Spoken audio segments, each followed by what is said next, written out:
Жылдам хабарлама. 2024 жылы қазақстандықтар қалай демалады, тезірек көріңіздер. Сәлеметсіздер ме қымбатты көрермен, біздің арнамызға қош келдіңіз.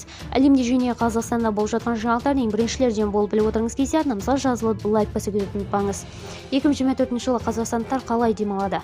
2024 жылы қазақстандықтарға 249 жұмыс күн және 117 демалыс күн күтіп тұр. Алдағы жылы жұмыс күндері ауыстырылмайды.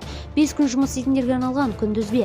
Жаңа жылда демалыс аз ай сәуір, бұл айда 22 күн жұмыс, 8 демалыс күн болады. Одан кейін ақпан, бұл жолы ақпанда 29 күн болады. Оның ішінде 8 күн демалыс, бірақ 21 жұмыс күні.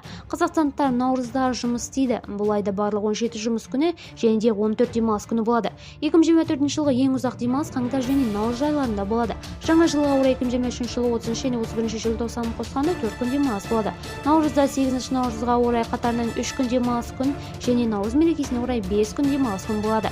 Шамамен 16 маусымда қазақстандықтар Құрбан айтты тойлайды. Құрбан айт және Рождество сияқты діни мерекелер Қазақстанда демалыс күндері саналады. Бірақ бұл екі күнде жаңа жылда жексенбіге сәйкес келеді. Шілдеде Астана күні демалыс күніне сәйкес келуіне орай демалыс 3 күні күтіледі. Тамыз айында да Конституция күніне орай 3 демалыс күні болады. Ал қазан айында Республика күніне орай 3 күн, желтоқсанда тәуелсіздік күніне орай 3 күн демалыс болады.